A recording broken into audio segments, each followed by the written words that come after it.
पूरे भारत में इतनी हाइप, इतनी एक्साइटमेंट, थ्रिलर होगा, लास्ट बॉल तक जाएगा, किसी को नहीं पता क्या होगा भाई। 50-50 है मामला, कुछ नहीं कह सकते कौन जीतेगा। इनफैक्ट इतना कि मैंने भी भैया दो वीडियोस डाल दी इस पार्टिकुलर मैच पर, और ये सारी का बस ये रिजल्ट निकला कि 7:30 पर मुकाबला शुरू और 8 पर खत्म। 7:30 पर पंजाबी आ गए ओए और 8 पर चले गए, वो भी लॉलीपॉप के साथ। ये क्या था पंजाब वालों, मतलब इतना ही गंदा खेलना था तो भाई तुम्हें एमआई को आने देना था। कम से कम क्वालीफायर 1 में मजा तो आता, कुछ थ्रिल तो होता। एक तरफा मुकाबला हार गए और उधर जिंटा क्यूटी का दिल तोड़ दिया। और आरसीबी वालों, आपके बारे में क्या कहना भाई? मुझे कुछ कहना ही नहीं, क्योंकि मैं ना मानता ये मेरी आरसीबी है भाई। अपनी आरसीबी कहाँ ऐसे डोमिनेट करती थी, वो भी प्लेऑफ्स के मुकाबलों में, और इन्होंने पंजाब किंग्स को उठाया बिठाया लिटाया सुलाया और उसके बाद चिपका के ऐसा लिया है कि भाई साहब पंजाब किंग्स को कई सालों साल याद रहेगा। पंजाब के साथ इस ट्रेजेडी को देखकर शशांक भाई ने भी कह दिया कि भाई मेरे पास तो बस प्लेऑफ तक की स्क्रिप्ट थी, और विराट भाई ने उसके बाद बोला कि अच्छा बेटा बड़ा एस्ट्रोलॉजर बनता है ना, आजा तेरी कुंडली हम निकालेंगे। तो आरसीबी ने कैसे पंजाब किंग्स को उन्हीं के घर पर क्वालीफायर 1 में धूल चटाकर खुद को फिनाले तक पहुंचा दिया है, चलिए जानते हैं आज की वीडियो में। टॉस पर आरसीबी के रियल कप्तान पाटीदार साहब आते हैं और कहते हैं कि भैया बैटिंग बॉलिंग बहुत हो गई, आज पंजाब को पटरा करेंगे। मतलब एक तरफ पंजाब के सोशल मीडिया वाले कहते कहते थक गए कि भाई हमारी जर्सी पहन कर आओ, मैच देखने तो आओ, और मैच देखने के बाद उधर पंजाब के फैंस कह रहे थे कि बेटा हमारी जर्सी के पैसे लौटाओ। क्योंकि भाई मजाक से हटकर इस मुकाबले में पंजाब किंग्स के लिए सपोर्ट था, और यही बात मुझे सबसे ज्यादा खली कि पंजाब किंग्स जैसी टीम ने एक नया फैन बेस बिल्ड किया, जिन्होंने इस मुकाबले में उनको सपोर्ट भी किया। वो काइल जेमसन का एक ओवर उस बात को गवाही भी देता है। अब आरसीबी के चांस तो भैया चांद पर भी लग जाएंगे, वो एक अलग सिनेरियो है। पर पंजाब के फैंस इस मुकाबले में थे, पर जो लतभोसर क्रिकेट पंजाब ने इस मुकाबले में खेली है ना, उसके बाद वो सारे फैंस भी कह रहे थे कि अरे ये मैच देखने के लिए पंजाब किंग्स का जर्सी पहन के करके आने को बोला था। देखो पंजाब की अप्रोच अब तक आपने भी समझी होगी कि ये बिल्कुल हैदराबाद जैसी क्रिकेट ही खेलते हैं, जस्ट अटैक एंड अटैक। पर इनको शायद ये बात नहीं पता थी कि भैया आरसीबी के खिलाफ आप खेल रहे हो, जिनकी गेंदबाजी में हेजल गॉड लेवल जैसे गेंदबाज हैं, पिच पर बहुत स्पाइस है, और Virat Kohli as a captain at least हमें पावर प्ले में तो नजर आ रहे हैं। और तुम्हें तो पता है ना कि अगर थोड़ी सी बॉलिंग फ्रेंडली सरफेस पे अच्छे बॉलर्स के साथ विराट कोहली को कप्तानी मिल जाए, इसका मतलब बल्लेबाजों के लिए डिस्ट्रक्शन है। शुरू के कुछ ओवर्स में ये बात एकदम क्लियर थी कि विराट कोहली ही टीम को लीड कर रहे थे, उनके मूवमेंट्स हमने क्लियरली देखे, और क्योंकि पिच पर भी सीम मूवमेंट था तो फिर आरसीबी के गेंदबाजों ने जो गेंदें लहराई हैं उसका पंजाब किंग्स के बल्लेबाजों के पास कोई जवाब नहीं था। और रियलिटी यही है कि पंजाब किंग्स अपने ओपनर्स पर बहुत रिलायबल रहती है कि वो 45+ बनाएंगे तो हम मुकाबला जीत जाएंगे, लेकिन जब वो सस्ते में निपट गए तभी समझ में आ गया था कि मामला गड़बड़ है। लेकिन उसके बाद जब इस टीम के कप्तान श्रेयस अय्यर आकर इतना गंदा शॉट खेलते हैं तो समझ में आ गया था कि गड़बड़ नहीं है, आज तबाही है। आई मीन इस टीम के मोस्ट ऑफ द प्लेयर्स ने अपनी विकेट लिटरली थ्रू कर दी उस विकेट पर जहां पर आपको थोड़ा कंडीशंस को वैल्यू देनी थी, क्योंकि यहां पर मदद थी। आप आड़े टेढ़े शॉट खेलते चले गए, सीधे बैट से किसी बल्लेबाज ने अटेम्प्ट किया ही नहीं, लगातार आड़े टेढ़े शॉट खेले। इस पिच पर सी मूवमेंट था, थोड़ा सा बाउंस था, और आरसीबी के गेंदबाजों ने एक भी मौका नहीं दिया। आई मीन लिटरली 60 रनों पर 7 विकेटें गिरा दी पंजाब किंग्स की, और तबाह कर दिया उनके बैटिंग लाइनअप को और शायद इस मुकाबले को भी। अब वो बात अलग है कि पंजाब किंग्स के कुछ फैंस को और आरसीबी के कुछ हेटर्स को तो एक समय मार्कस स्टोनिस में भी बेन कटिंग नजर आ रहे थे, लेकिन भैया आरसीबी के गेंदबाजों को सिर्फ और सिर्फ डंडे ही दिख रहे थे, स्पेशली हेजलवुड और श्रेयस शर्मा। हेजल गॉड वैसे तो इंजरी के बाद आ रहे थे, लेकिन आते संग ही कह दिया कि क्यों लाला, क्या कह रहा था कि भैया इंजरी के बाद मेरी फॉर्म नहीं रहेगी? अरे बेटा सामने वालों की ऐसी की तैसी कर दूंगा। और उसके बाद श्रेयस शर्मा, जिनका सीजन बहुत ऑन ऑफ सा रहा है और उन पर सवाल भी उठाए गए, लेकिन इस बड़े मुकाबले में बंदे ने 3 विकेट चटकाई, including the big wicket of Marcus Stoinis, जो एक आखिरी उम्मीद भी थी पंजाब की, वो भी वहां पर खत्म हुई। और ऐसा भी नहीं कि सिर्फ इन्हीं दोनों गेंदबाजों ने, भाई इस टीम की पूरी गेंदबाजी ही इतनी लीथल है, और स्पेशली ये जो ट्रियो है ना भुवी, दयाल और हेजलवुड का, इन्होंने भैया पंजाब को देखते ही बोल दिया था कि अरे अच्छा बेटा फाइनल में जाना है, आ जाओ तुम्हें पहुंचाते हैं। और इसमें बहुत साथ दिया इस टीम के हर एक फील्डर और उनके खिलाड़ियों ने, और इसीलिए मुझे लगता है कि इस मैच में सबसे बड़ा पॉजिटिव आरसीबी के लिए बैटिंग और बॉलिंग से ज्यादा उनकी इंटेंट थी। मतलब प्लेऑफ्स में आमतौर पर हमने आरसीबी को चिपकते देखा है, पटरा होते देखा है, पर इस बार वो जिम्मा क्योंकि पंजाब ने उठा लिया था और उन्होंने बोला कि भैया हम हगेंगे, तो फिर जवाब में आरसीबी वालों ने बोल दिया कि फिर हम जीतेंगे। और उन्होंने कमाल की फील्डिंग इंटेंट दिखाई, कमाल की डोमिनेशन दिखाई। ऐसा लग रहा था कि बंदे अपने ग्राउंड पर खेल रहे हैं, अपने फैंस के सामने खेल रहे हैं, एंड उन्होंने लिटरली पूरे स्टेडियम को ओन किया। और ये मेरे लिए सबसे बड़ा पॉजिटिव, वो इंटेंट, वो फायर इनके पूरे खिलाड़ियों में दिखी। और भाई साहब लिटरली आधे घंटे के भीतर पंजाब को उड़ता पंजाब बना दिया और इस मुकाबले को रफा दफा कर दिया। मात्र 101 पर पंजाब किंग्स ऑल आउट हो गए, जिसका मतलब ये था कि टोटल बहुत ही कम था। पर शायद एक समय पंजाब को उम्मीद होगी कि 111 हमने किया था, इस बार भी शायद कर लें। पर बेटे इस बार केकेआर नहीं थी, आरसीबी थी, और इसमें चेज मास्टर भी था।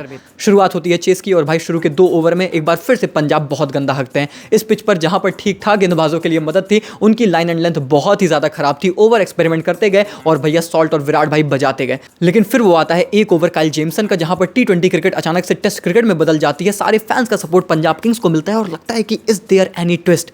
फिर हम देखते हैं कि विराट कोहली एक बार फिर से टेस्ट क्रिकेट को याद करते हुए 5th स्टंप की गेंद पर आउट हो जाते हैं एंड वी फेल्ट कि क्या यहाँ से कुछ हो सकता है।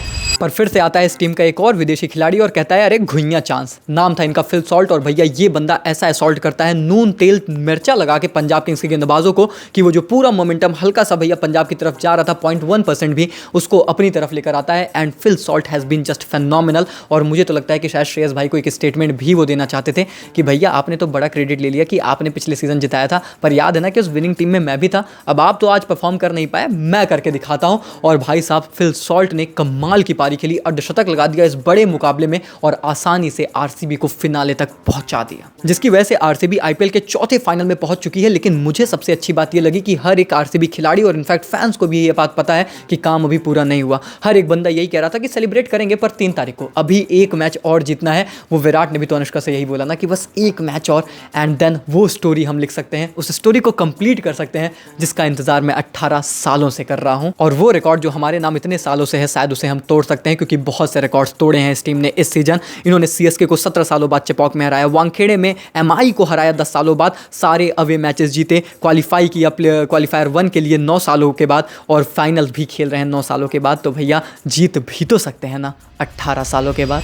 क्योंकि एक बड़ा सच तो ये भी है कि आप किसी भी टीम के फैन हो पर आप ये बात से तो एग्री करोगे कि विराट कोहली और इनफैक्ट एबी डिविलियर्स जैसे खिलाड़ी जिस टीम के साथ इतने सालों से जुड़े रहे एक ट्रॉफी तो डिजर्व करते हैं ना। और ये मोमेंट इसीलिए और ज़्यादा स्पेशल हो जाता है क्योंकि एबी डिविलियर्स ने अपना वादा निभाया है। बोला था कि अगर आरसीबी फाइनल खेलेगी तो मैं आऊँगा और मैं विराट के साथ ट्रॉफी उठाना चाहता हूँ। आरसीबी फाइनल खेल रही है, ट्रॉफी उठाने का मौका बन सकता है अगर एक मैच जीतते हैं, क्योंकि एक मैच की ही तो बात थी साल 2016 में। मुझे अच्छे से याद है कि 29 मई की ही रात थी जब 2016 का फाइनल आरसीबी हारी थी हैदराबाद के अगेंस्ट। 29 मई को ही पंजाब को थ्रैश करके ये क्वालिफायर 1 से फिनाले की तरफ पहुंचते हैं।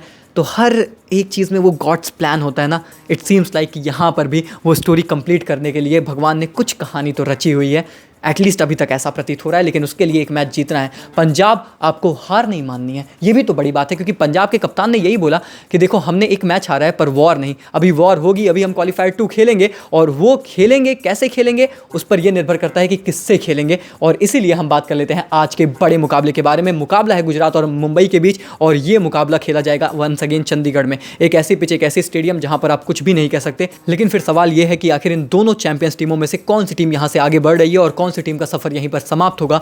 चलिए जानते हैं। देखो यार कैसे कैसे लोग हैं, मेरे से जानना चाहते हैं कि कौन सी टीम जीतेगी। भाई आपको हमारे पुराने रिकॉर्ड्स नहीं पता है हाल फिलहाल के, या फिर आप ये जानना चाहते हो कि भाई तू बता दे कि कौन सी टीम का तो नाम ले रहा है जीतेगी, ताकि हमें पता चल जाए कि एक्चुअली में कौन सी जीतेगी। दिमाग है वेरी चला।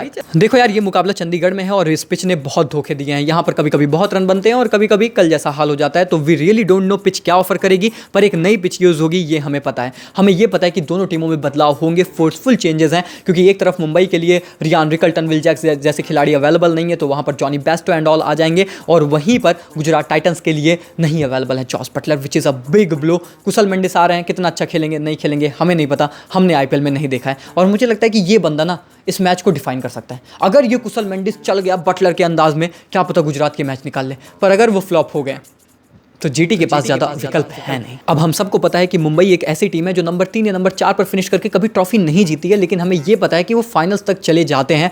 हमें ये भी पता है कि गुजरात टाइटंस या फिर किसी भी टॉप 3 की टीम को मुंबई ने अभी तक इस लीग स्टेज में नहीं हराया। इनफैक्ट गुजरात से दोनों मैचेस हारे थे, पर प्लेऑफ्स में ये टीम अलग ही बन जाती है।